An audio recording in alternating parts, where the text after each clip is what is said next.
Imagine a calm evening that in a matter of moments turns terrible. Put your hands up! Show me your hands! A young woman who was shot dead by a policeman through her own window while playing video games with her nephew. Barefoot, comfortable. We're supposed to be safe. What caused this terrible moment to occur? And that silhouette has a firearm. He takes a half a step back, gives the commands as part of training, draws his weapon for the first and only time right then, and fires one shot. And why did it set off a local firestorm? The whole city is hurting. The entire city is in pain. As a mother, a grandmother, a sister, an aunt, I can't imagine anything worse, and I'm so sorry. Keep checking back as we unearth the specifics of the Atatiana Jefferson case. Heard her screaming and I saw her fall like this. And I knew that I shot that person. And a never-ending pursuit of justice. Zion Carr is Jefferson's nephew. The two were up late playing video games October 12th in Jefferson's home. Welcome back to our channel, where we'll be delving into some of the most fascinating and contentious cases that have caused a stir in our community. We cannot let one more person die because of police negligence. Press the subscribe button to ensure you don't miss out on our in-depth analysis and exclusive interviews that will get you closer to the truth if you're in the mood for authentic, honest, and eye-opening news. What other chores did she teach you to do? It's not a chore, but she taught me how to make hamburger patties. How do you make hamburger patties? You take them out the freezer, put them on a pan. Let's now investigate the Atatiana Jefferson case and learn the truth about what actually transpired that tragic evening. Almost 2 in the morning. On October 12th, 2019, a Saturday, a worried neighbor discovered something odd. One of the homes on his block had its doors wide open, but the screen door was locked and all of the lights were on. The Fort Worth Police Department receives a call on their non-emergency line. Fort Worth Police Operator M873, what's the address? I'm calling about my neighbor. Okay, what's the address? 1203 East Allen Avenue. Okay, 1203 East Allen Avenue. What's going on there? Well, the front doors have been open since 10 o'clock, and I haven't seen anybody moving around. It's not normal for them to have both of the doors open this time of night. This was a family he was familiar with. The familiar cars were parked in the driveway, but he had no idea if anyone was home. There was something off, and he wanted to make sure nothing was wrong. Okay, you know if anyone is inside? No, I'm not sure. Both of the cars are there. Okay, bear with me. And they're in the driveway? Both the cars in the driveway, yes. Okay, can you give me a description, like a color of the vehicles? Well, one's white and one's dark blue. The white one is a sedan or a CV? Okay. And what's your name? James Smith. James Smith, who isn't just any neighbor, but rather one of those people who genuinely cares about his town, made this non-emergency call. He is the owner of multiple houses on the block and is always collaborating with others to improve the area. Smith said that, even with all the lights on, he had never seen both of their doors wide open. Are they usually home at this time? They're usually home, but they never had both of the front doors open. With the lights on, like I can see straight through the house. When my sister woke me up, she stays across the street, and then I live on the opposite side of my sister. Okay. And the address that you gave me, 1203, that's their address, correct? Yes. Okay. We'll have an officer come by. They're already being dispatched now, okay? Okay, appreciate it. I mean, it's just not normal for them to have both the doors open this late for that long. Gotcha. Okay. Thank you so much. All right, thank you. Bye-bye. 2 police officers were dispatched to investigate. Given that this call was marked as an open structure call, there might be a problem. Aaron Dean and Carol Darch, 2 18-month rookies on the force, were the cops sent out. They were well acquainted, having completed the academy together and joined the force in 2018. The exact start time of the body cam video is 2:31 a.m. and 42 seconds. The officer can be seen in the video approaching the home's front door. It was strange, the officer thought, to see some open drawers and debris on the floor, relocating to the eastern portion of. The policeman drives by a white automobile that is parked beneath the carport. When they get to the side entrance, they discover that the screen door has closed once more, but the main door is still open and allows them to see inside the house. Since this was Officer Darr's call and she was there to support him, she followed Officer Dean's lead. A blue car is parked in front of the garage as you approach the rear of the house. At 02:32 in the morning, the policeman switches on his flashlight for a full minute in order to check the gate that leads to the backyard. This was usual protocol for this type of call, and it has been 42 seconds since checking the front door without introducing themselves as police officers. They were unaware, however, that two individuals resided in the house, Atatiana Jefferson, 28, and Zion, her 8-year-old nephew, at 02:32 in the morning. After 1 minute and 48 seconds, the officer opens the gate and goes into the backyard. You can see an air conditioner in the back of the house. 8 seconds later, Atatiana Jefferson is standing on the other side of the officer as he approaches the window at the back of the house. "Put up your hands," Officer Aaron Dean yells. "Show me your hands, please." Immediately, one shot goes through the window. Put your hands up! Show me your hands! The shot shocked Officer Darr, who was facing Officer Aaron Dean's back, and caused him to turn around. Afterwards, she would remember simply seeing someone's eyes through the window, saucer-sized eyes. Put your hands up! Show me your hands!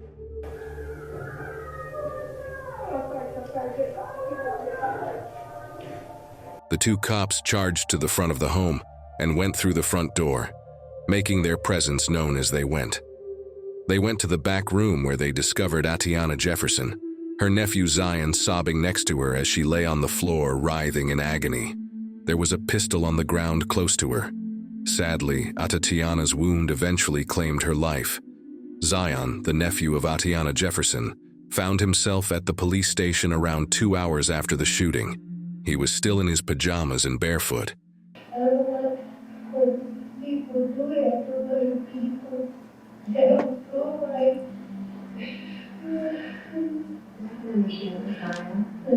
It makes me wonder who I will live with them. He spoke with his roommate, a forensic psychologist there.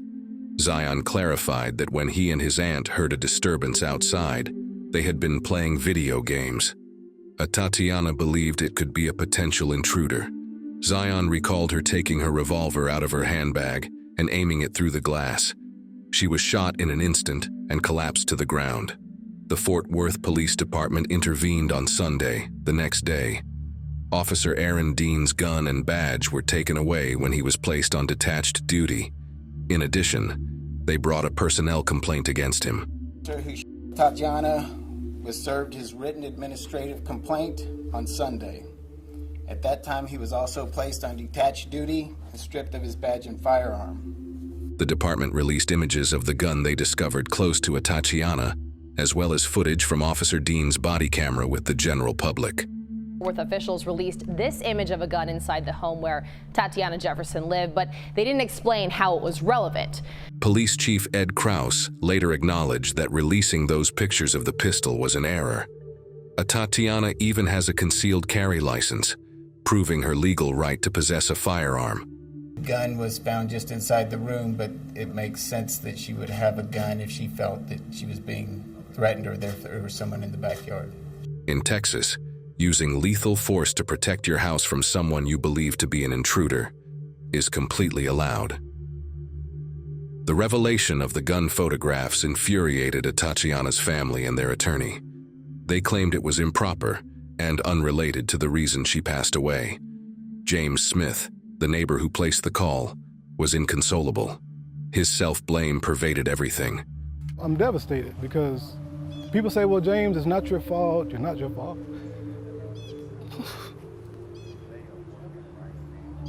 But I made a call. I made the call because I thought that they were going to do what I called them to do, check on my neighbor. And they didn't do that. Chief Krause issued a public apology. It was a bad thing to do. I think it was to show that there was a weapon involved. However, we're homeowners in the state of Texas. I can't imagine most of us, if we thought we had somebody outside our house they shouldn't be and we had access to a firearm, that we wouldn't act very similarly to how she acted. Everyone was informed by Mayor Betsy Price that Atatiana was unquestionably a victim. I wanted to say a few things to my city. We are all heartbroken today. Atatiana was a beautiful, smart, amazing young woman, by all accounts, who was unjustly taken from her family. The entire city is in pain. As a mother, a grandmother, a sister, an aunt, I can't imagine anything worse, and I'm so sorry. On behalf of the entire city of Fort Worth, I'm sorry. The mayor addressed James Smith, the neighbor who had placed the call, directly saying, To Mr. James Smith, I know you're hurting today as well. You called police, as we ask good neighbors to do. You were being that wonderful neighbor, the one that we all want next door to us, the type of person who does what's right in Fort Worth. Atatiana's death has left you totally shaken, and your sense of security and trust in law enforcement jeopardized. And I'm sorry. To Atatiana's nephew, who witnessed the unspeakable loss, sorry doesn't cut it. The mayor reiterated that Atatiana had every right to possess a rifle in her home and apologized to her nephew, who was present for the terrible loss. Lastly, the images released showing the gun inside Miss Jefferson's home. The gun is irrelevant. She was in her own home, caring for an 8-year-old nephew. Atatiana was a victim. She was taken from her family in circumstances that are truly unthinkable. 2 days after the incident, on October 14, 2019, Officer Dean resigned from the Fort Worth Police Department. My intent was to meet with him today to terminate his employment with the Fort Worth Police Department. However, the officer tendered his resignation this morning before we met. Chief Krause stated that, Had the officer not resigned, I would have fired him for violations of several policies, including our use of force policy, our de-escalation policy, and unprofessional conduct. Dean, a former officer, was detained and accused of murder a few hours after he resigned. At approximately 6 p.m. yesterday, Aaron Dean was arrested for the murder of Miss Jefferson. We obtained an arrest warrant after enough evidence and facts were analyzed and verified. He was arrested at the office of his lawyer and lodged in the Tarrant County Jail. He was later freed after posting a $200,000 bond. A team of officers quickly effected his arrest at the office of his attorney. He was booked into the Tarrant County Jail, where his bond was set by the presiding magistrate. He has since posted bond. The protesters were even more incensed by this. There is no way the incompetent officer that you hired should have her. And there is no way he should be out on bond. Mayor Betsy Price was there in the council rooms to see the public outcry. We cannot let one more person die because of police negligence. More than 300 filled the room. 50 of them had their voices heard, restricted, however, to what Mayor Betsy Price saw relevant. The customary protocols for responding officers to an open structure call caused quite a commotion in the community. The neighbor, James Smith, called in a non-emergency. Many questioned why this call wasn't handled like a welfare check, in which case the authorities would normally make an announcement. Officers Aaron Dean and Carol Darch made the decision that day to park their marked cars around the block and make their way on foot to the house. They didn't turn on their sirens or police lights. The people in the community wanted explanations. The officers do not know if that call came in through 911 or non-emergency. They both go to the same dispatcher. An open structure call is something that you would typically park down the street and approach cautiously. Welfare check is something that doesn't require quite a heightened response. Atatiana Jefferson was laid to rest in her hometown of Dallas on October 24th.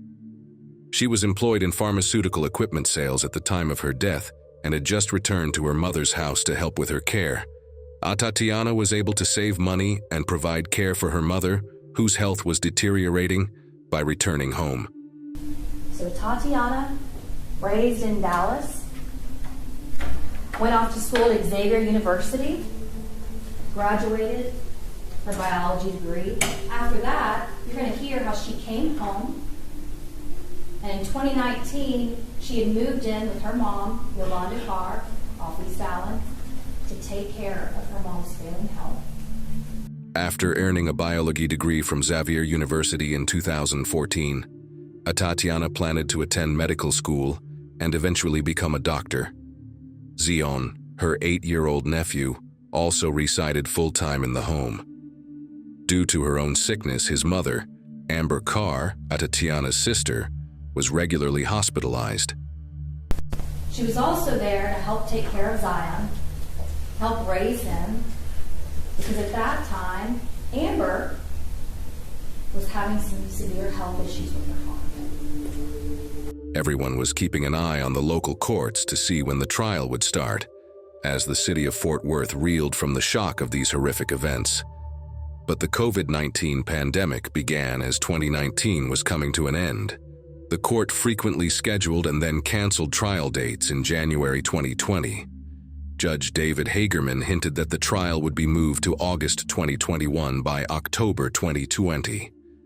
While the neighborhood and Atatiana's family attempted to come to terms with their tragic loss, the search for justice went on. Zion, his mother, Amber Carr, and a few demonstrators gathered in front of the Tarrant County Tim Curry Criminal Justice Center in March 2021. The family was sick of waiting around forever to prosecute Dean, but this was where they were supposed to do it. Amber was angry because although certain government agencies had reopened during the pandemic, her family and other families still had to wait for justice.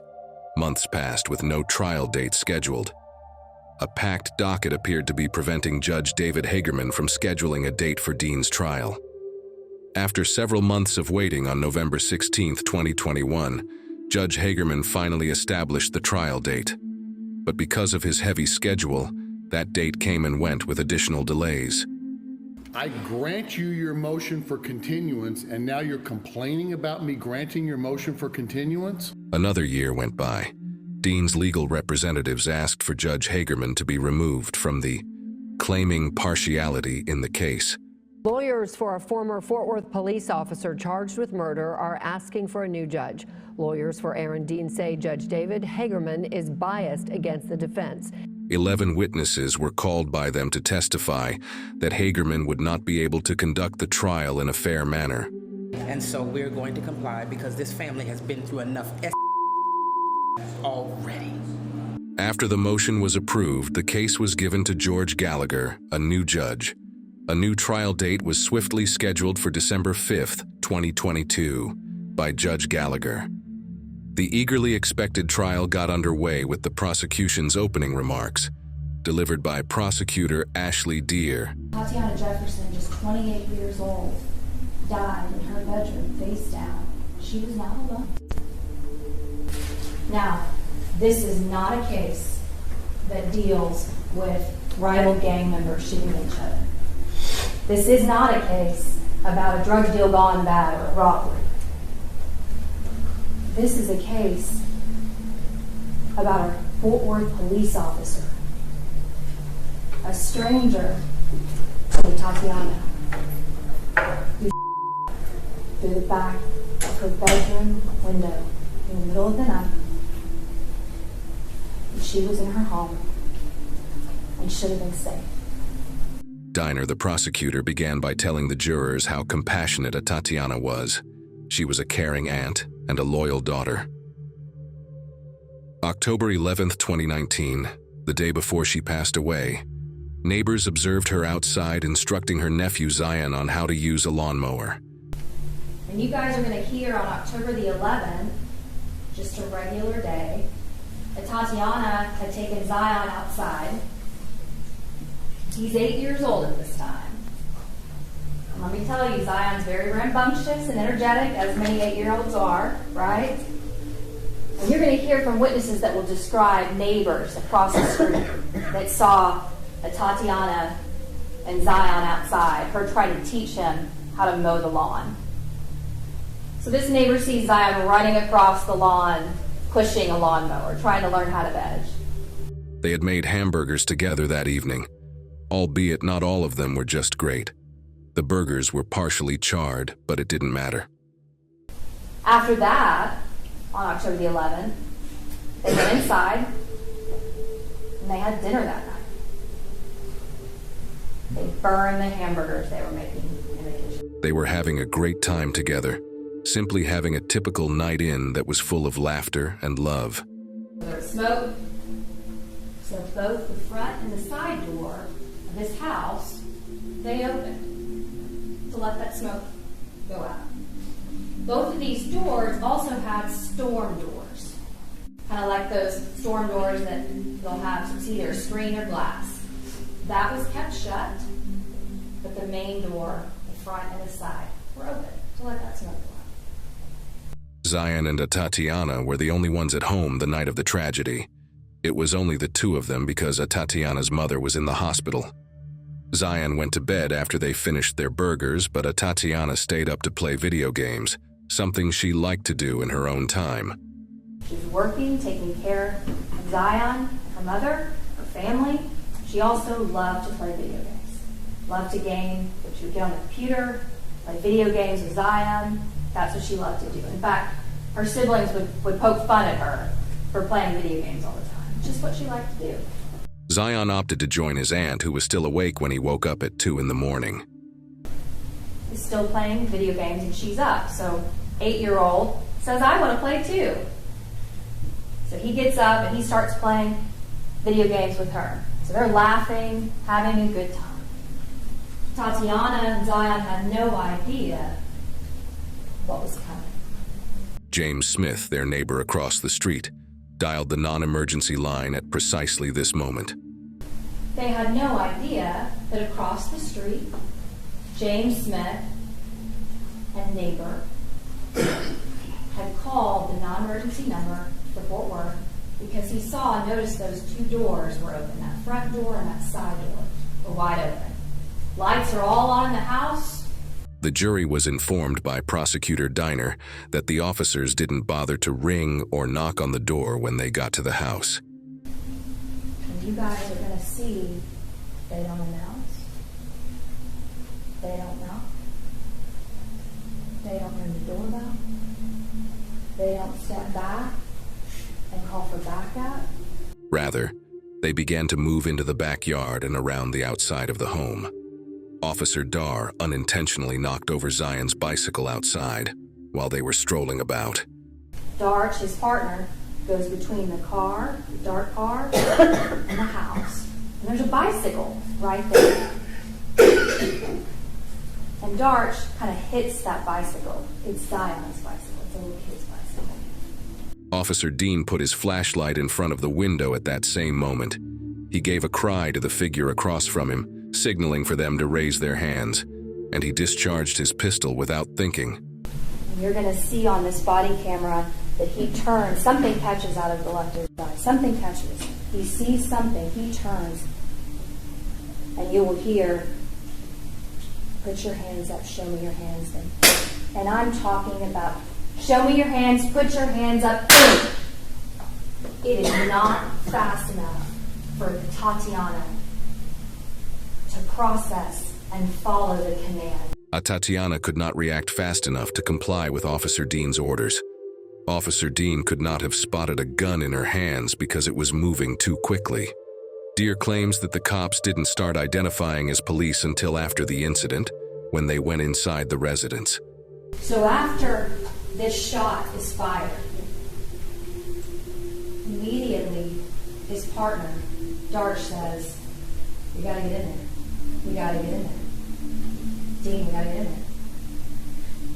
So at that point, they go from the backyard, out the gate, around the cars, side of the house, back to the front, through the carport, in the front, in through the front door, start going through the house, straight inside, and you'll hear Darch say, "Put your hands up, Fort Worth Police," starts to finally announce. Instead of giving Atatiana any first aid when Dean entered the room, he began to rummage about. That's when he discovered the rifle with the laser sight on the floor. So after they get inside,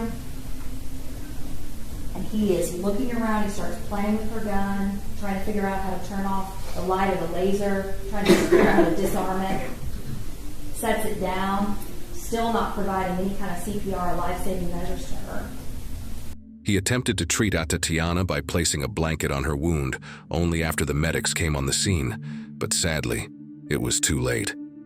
And it's not until you hear at the very front, because they've called for medical help and other backup, when he hears those first few officers show up at that front door, because they announce Fort Worth Police, you're going to hear him say, "We're back here." And it's at that point he grabs a blanket, finally puts it on her chest. But it's too late.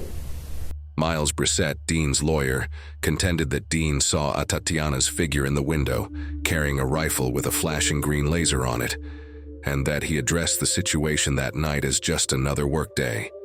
He said that because Dean felt threatened, he responded in self-defense. Here's what they're told when they're going to the call, both on the radio, for the ear, and for them to read. Complaint advised, front doors to addresses open. Both the neighbors' vehicles are in driveway. White sedan and dark colored sedan. Neighbors are usually home, but never has door open. The word welfare is never said. They're given a signal 56. It's not a welfare check to Dean and Darch. The doors are open. That's what they have as the data elements when they arrive on scene. Upon arriving at the site, Dean and his partner Dar were directed to act as though they were responding to a silent alert.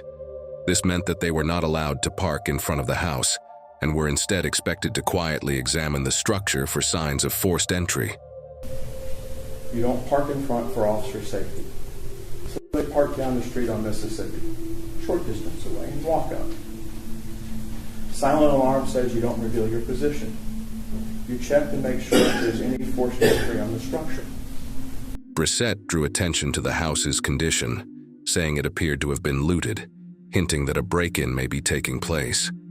When they looked inside and saw the mess that was inside the front of this residence, through the front door you see the living room. Through the living room it's kind of a living room combo kitchen. Upper cabinets in the kitchen are out, open, stuff strewn all over the floor. The living room looks like it's been ransacked. Dean delivered the order and fired his firearm when he spotted the silhouette holding a weapon. And as soon as he and his partner go in the backyard, they're immediately presented with a situation that they have to deal with. As soon as Aaron enters the backyard, he sees a silhouette in the window. Aaron sees that silhouette in the window, and that silhouette has a firearm. That silhouette has a firearm with a green laser mounted on the front rail of that firearm, pointed directly at Aaron, closer than me to you to the window. Aaron has an air conditioning unit to his right, a gate and obstruction of a fence to his left, and his partner is butt cheek to butt cheek behind him. He has no place to go. He takes a half a step back, gives the commands, as part of training, draws his weapon for the first and only time right then, and fires one shot. Brissett clarified that Atatiana's injuries were deadly by the time the police entered the building. He drew attention to the fact that Zion had confessed in his first police interview that he was aware it was the male cop, not the female officer, who had fired the shot. Zion also reported that he had seen the police badge peeking in through the window. Before being shot, Zion said that his aunt had raised her rifle to the window. And there's some key takeaways I think you're going to hear from him. One, he recognizes the Fort Worth badge. And when Lindsay's talking to him, he knows it's the male that shot, not the female. So we start to talk about and see what was seen from the inside, from the eyes of an 8-year-old. And he'll tell you, he acted it out for Lindsay, hopefully he'll tell you here, that his aunt raised the gun up and didn't do what the officer told her to do. Brissett called the incident a tragic accident, emphasizing the uncertainty and hasty judgments made in a stressful scenario. Everybody in Texas, everybody in the United States has the right to defend themselves in their home. This is a tragic accident. That gun was placed in the line of a police officer. A green laser was placed on the officer. That officer considered that to be deadly force against him and reacted accordingly. And tragically, Ms. Jefferson lost her life. Brissett asked the jury to decide if Dean's actions made sense in light of all the facts he was aware of at the time. Zion took the witness stand at Aaron Dean's trial at the age of 11. You have a favorite subject in school? Math. Why do you like math so much? Because I like doing multiplication and division. He talked about his aspirations to play in the NBA as he grew older. What do you want to be when you grow up? An NBA player. Do you have a backup plan in case you're not an NBA player? A scientist. Because his mother was ill, Zion talked of living with his Aunt Tay and grandmother. Did you like living with your grandmother and your auntie? Yes, sir. What did you like about it? I like how my auntie always played games and my granny take care of me. He remembered with nostalgia how Atatiana had taught him commonplace skills like cooking and lawn mowing, including a particularly touching instance when he demonstrated how to make hamburgers in court. What other chores did she teach you to do? It's not a chore, but she taught me how to make hamburger patties. How do you make hamburger patties? You take them out the freezer, put them on a pan, or put them in an oven, or get a pan and put them on there and put it on the stove and just let it sit and then flip it. Zion reminisced about the shooting night, describing how they attempted to remove the smoke from the burnt burgers and went back to their video games. So before you were in the bedroom with her, with Aunt Tay, what were you doing?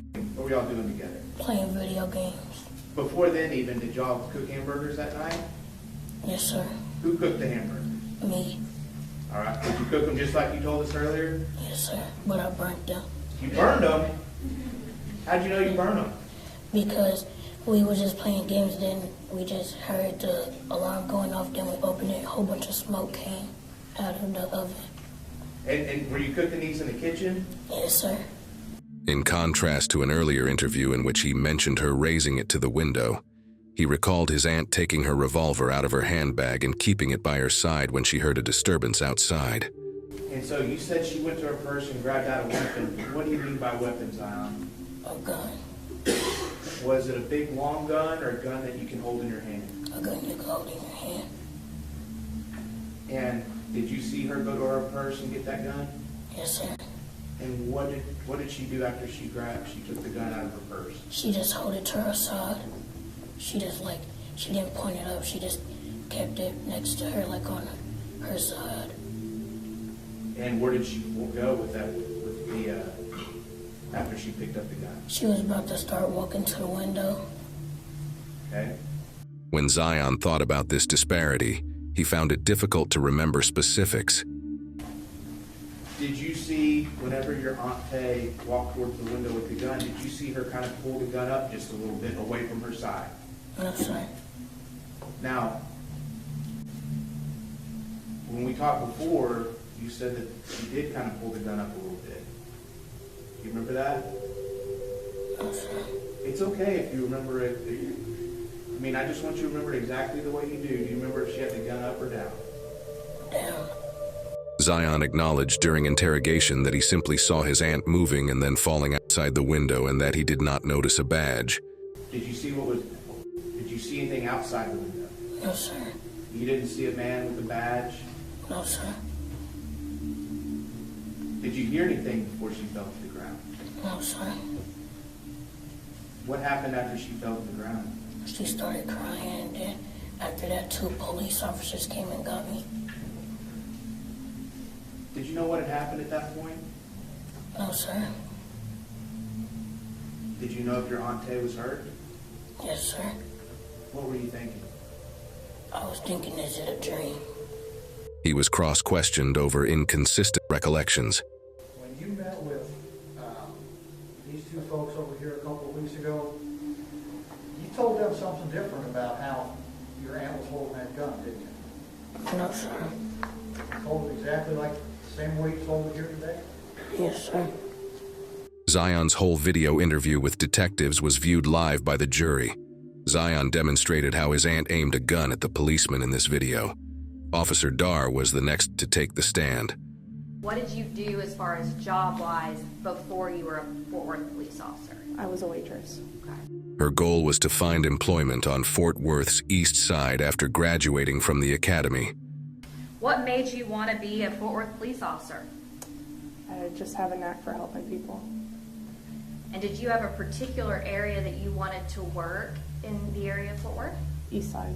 She chose to accept the assist spot on October 12, 2019, after hearing the transmission about the need for assistance for an open structure and discovering that Officer Dean was already on his way. Officer Dar arrived promptly and was only a mile or two away from the residence. So when you are driving out to 1203 East Allen and hearing that it's an open structure, what thoughts are in your mind, if any? I honestly can't tell you what I was thinking that day. Other open structures, you go to burglary, thinking what you're going to encounter on the call. She remembered thinking it strange that both doors were wide open at such a late hour when Officer Dar arrived at the residence. Next, they looked through to the interior of the house. And so you look inside, what do you see? The cabinets are standing wide open. There are things just thrown about. It looked like the house had been burglarized from the living room kitchen area. Officer Dar recounted the incidents, saying that while they surveyed the house's exterior, they stayed silent so as not to alert any potential intruders. For the same reason, they also refrained from parking immediately in front of the house. Officer Dar heard the shot ring out behind her as they cleared the property back to back. So get over there in the backyard. You said you heard a shot and you turned all the way around, and then I heard him give commands. I started turning, was halfway through my turn, and that's when I heard the shot. Do you remember exactly what words he used in his commands? No, ma'am. She talked about how she assisted Zion once they got inside the house. As soon as I came through the door, I heard the baby, and that became my sole focus. What did you do with the child? I got him to come to me. We went down the hallway. I remembered that it was cold outside because I had my jacket on, and there was a blanket on the back of the couch, so I wrapped him up and I went and stood on the curb with him so that he didn't have to see what was going on in there. She acknowledged that Dean didn't take any action to save lives. The dispatcher who answered James Smith's non-emergency call that evening was Gabriel Talbert. So what information were you given? Everything that I wrote on this sheet, that the caller said that the front door to that address is open. Both neighbors' vehicles are in the driveway, and then I described the vehicles, a white sedan, a dark colored sedan, and that neighbors are usually home, but never has the door open. Former officer Aaron Dean testified for the first time on the fourth day of the trial, offering his version of events, declaring that this jury needs to hear from me and hear the truth. He announced his intention to testify. The early hours of October 12, 2019, saw Dean, an Arlington, Texas native who was 36 years old at the time of the shooting, arrive as the second officer at the residence on 1203 East Allen Avenue, while Officer Darch arrived first. The street was dark. The residence at 1203 East Allen had, I could see the front door open and light spilling out of that front door. So there were lights on inside. I remember it being quiet. I really don't remember hearing much of anything. You look in the front door, the addressable side, the front side of the house? Yes. What observations did you make, if any? I observed that the storm door, the glass door was shut. The inner door was open. Objects were just strewn about inside. I could see kind of straight back to a dining table, a little living area, and a kitchen. I could see objects just strewn all over the floor. It looked ransacked. It was a mess. He recalled looking out the window for signs of forced entry. I was looking at the window to see if it appeared, signs of forced entry. The screen appeared intact, but I leaned down to look for jimmy marks or something like that. And at that point, I also peered inside the window just to see if objects were broken or messed up in there, or if there was someone in there. Dean noticed that the figure was near the window when he spotted it in the house. He said he thought it might be a burglar. Well, I thought we had a burglar, so I stepped back, straightened up, and drew my weapon, and then pointed it towards the figure. I couldn't see that person's hands, and we're taught that the hands, and it's what's in them that kill. We need to see the hands. We need to get people to show us our hands and get control of those hands. So I drew my weapon, intending to tell that person to show me their hands. He saw someone through the window, and it took him no more than 4 seconds to fire the trigger. Well, as I said, I needed to see that person's hands, because the hands carry weapons. The hands are the threat to us. So I looked back after I got my light on, saw the silhouette again, and I was shouting at this time, shouting commands. Put up your hands. Show me your hands. Show me your hands. And as I started to get that second phrase out, show me your hands, I saw the silhouette. I was looking right down the barrel of a gun. And when I saw the barrel of that gun pointed at me, I fired a single from my duty weapon. And immediately had the flash from the muzzle reflecting off the window. And of course, as my weapon recoiled, the light was bouncing back in my face, so I couldn't see. When my vision cleared, then I observed the person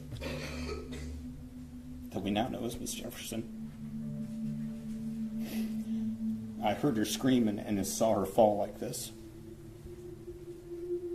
And I knew that I'd shot that person. Dean stated in his testimony that he heard Officer Dar announce shots fired over the radio as soon as the gunfire rang out. He talked about his attempt to even climb through the window to enter the residence and stressed the need to get medics there as soon as possible. I observed the person, obviously we now know it's Miss Jefferson, laying face down on the floor, and I really couldn't see anything else in the room.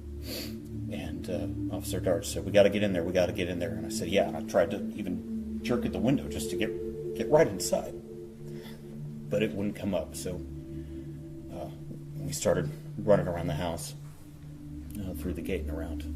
Dean was questioned extensively on his decision to enter the house right away, following the gunshot during the cross-examination. You got in the house? Did you tell Darts there was a gun then? When I found it, yes. Oh, when you found it. Now I'm talking about in the living room after you opened the fatal funnel at the front door. Did you tell her there was a gun in that house? No. You've got another fellow officer from the Fort Worth Police Department entering a home which you have determined to be a burglary in progress with possible armed assailants, and you didn't think to tell your partner, "Hey, there's a gun inside"? No. You didn't think to tell her, "Hey, I saw somebody with a gun"? No. Do you not like Officer Darch? I like her just fine. But you didn't seem too concerned for her safety. And in your head is what's going on. And there's this burglary in progress, and bad guys are there with guns. You let your partner walk into that house without giving her any heads up whatsoever that the bad guy might have a gun. Is that really what you did? We were talking on the radio and yelling commands. Did you tell her there was a gun? I did not. Is that good police work? No. The prosecutor emphasized that, in spite of this, Officer Dar was assigned the responsibility of emptying rooms by himself, while Dean proceeded to the rear room. This is clearly against protocol. And we got to that back bedroom. As we moved through the house, all of the rooms, they were all a mess. Everything was a mess in that house, just objects everywhere, objects all over the floor, all over the furniture. It looked trashed. It looked like somebody had just gone through everything. And I get to that back bedroom, and off to my right, I see a kid. Of course, we know it's Zion. And I'm thinking, who brings a kid to a burglary? What is going on? Dean made it clear that getting the gun and getting it away from Atatiana was his first goal. He clarified that he had misplaced his trauma kit a few days earlier and was therefore unable to help right away. Dr. J. Coons, an authority on the use of force, was also summoned by the defense team. Dr. Coons confirmed that Dean and Dar did an excellent job as police officers, noting that both responded appropriately, given their initial suspicions that the call was for a burglary. They're looking in, they don't see anybody, so they go ahead and cross the threshold. So the way in which they did it, given the nature of the call, given the information that they picked up at that point, it was perfectly fine. Dr. Coons described the incident as a tragic event, but maintained that Dean acted reasonably in his capacity as an officer that evening. He did point out that backup would have been required in the event of a burglary, implying that Dean should have called for help if he had cause to think it to be a legitimate break-in. Jonathan Priest, a forensic analyst, was called to testify by the prosecution in rebuttal. Priest stated in court that rather than investigating the neighborhood, Dean and Officer Dar ought to have stayed at the front door of the house. There are a number of mistakes that were made in this particular case that the officers certainly could have followed better practices in how they would approach the scene. From a tactical aspect, there were difficulties in how the shooting actually occurred. They moved to a backyard where now we're dealing with a warrantless entry issue. They're going through a closed gate to get into a secure backyard with no exigent circumstances that I saw. So from a tactical standpoint, at this point, they're not only going into a blind area through a closed wooden fenced yard, they're also violating their policy, their procedures, and it made zero tactical sense. Although the officer's approach wasn't too bad, he pointed out that it could have been better and emphasized the importance of them calling for assistance. Prosecutor Denner asked the jury to hold Dean responsible for his actions during her final comments. She said that he reacted too quickly and committed a serious error that cost the life of an innocent woman. In response, the defense lawyer said that Aaron Dean had no choice but to shoot Atatiana in self-defense, protecting not just himself but also his colleague. He had definitely seen her aiming a revolver at him. While acknowledging Atatiana's right to self-defense in her own house, Gill argued that this right did not extend to eluding law enforcement. Ultimately, the argument was that Dean could not have saved Atatiana's life because her injuries were too great.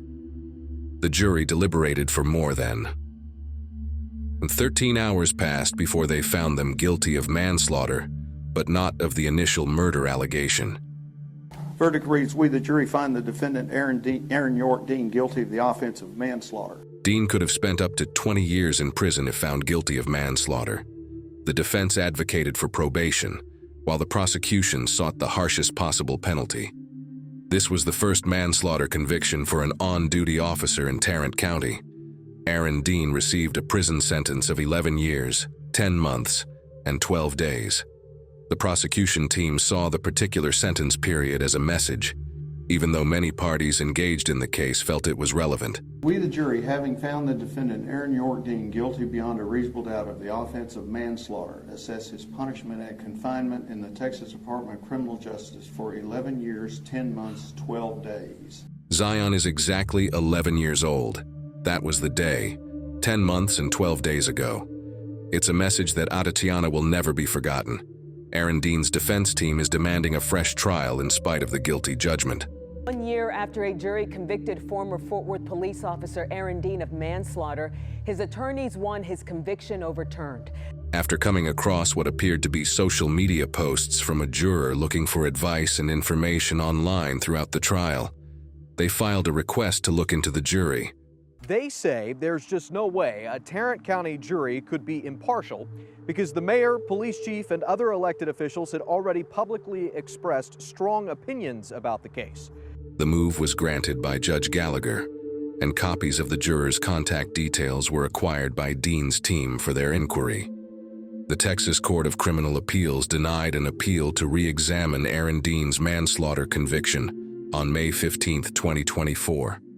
On November 18, 2028, Dean will have served half of his sentence and be eligible for release.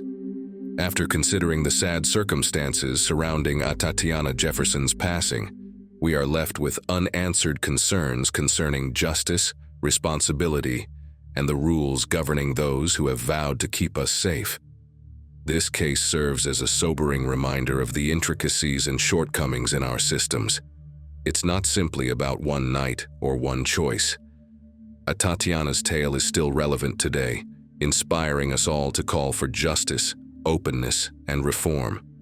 It's a cry to make sure that a tragedy like this never occurs again, and to pay tribute to her memory by working toward a society that is more equitable. We appreciate your presence as we present to you the tales that must be shared and the situations that are important. If you were moved by Atatiana Jefferson's tale, participate instead of just watching. To start a dialogue about justice and reform, share this video to spread awareness and write a comment with your ideas. To ensure that you never miss our in-depth analyses of the tales that impact our world, don't forget to hit the bell and subscribe to our channel. By working together, we can maintain these crucial discussions and advocate for change. Until the next time, continue to learn and participate.